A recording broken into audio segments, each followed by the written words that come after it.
I'm Callie Lewis. You're watching Geek Brief TV. This is Brief 711.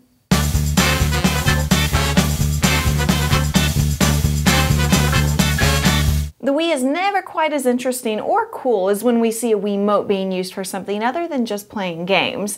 They've been hacked to do all kinds of things, and Patrick Flanagan uses his to control what he calls Jazari. Jazari is a robotic drumming system, and this is just fascinating. The band as a whole is controlled by two Wiimotes, and this is how they control the various instruments. It's pretty simple. I use only 3 buttons on the Wiimote. The down button gives me the low note on the djembe. Left gives me the mid-tones, and up gives me the high tones. When I hold down one of those buttons, that note that it controls will repeat. And I control how fast it repeats itself by turning the Wii. Here are quarter notes, eighth notes, sixteenths, 30 seconds. So if I point it down, I get quieter notes. Gradually bring it up, and I get a crescendo. Combine all those features, and I can do something like this.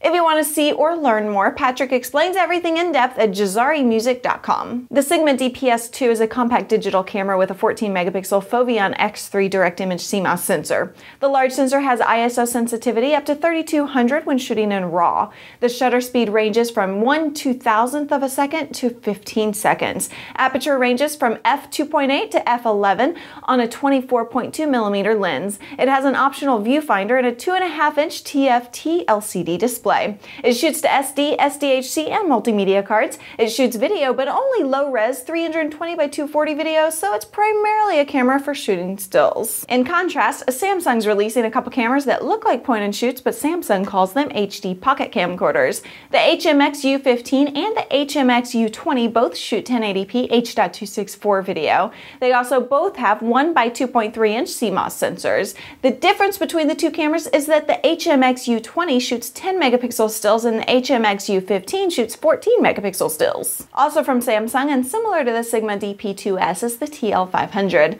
Samsung says its ultra-wide-angle Schneider-Kreuzer f1.9 24mm lens is one of the brightest lenses ever featured on a compact camera. It should provide excellent low-light performance because it has a larger sensor than the typical compact.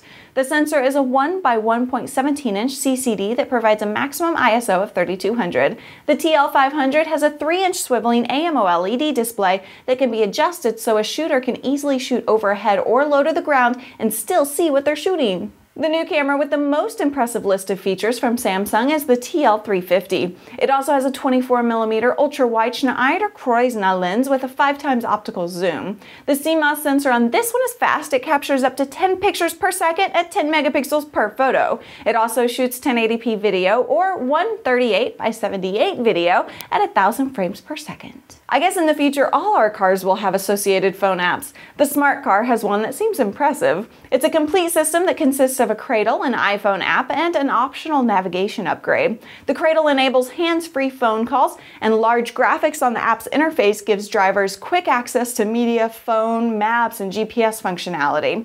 The app interacts with the car's audio system to provide information about songs playing on the radio.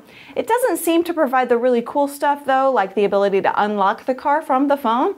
Since smart cars are made by Mercedes, it looks like they would have made that happen. Brief 711 was not brought to you by 7-Eleven. It was brought to you by Squarespace.com. The Port Arthur Little Theater used my coupon code GEEK to save 12% when signing up at Squarespace.com to create Pult.org. You can too, and make sure you tweet me when you do. Thanks so much for watching. I'm Callie Lewis. Bye!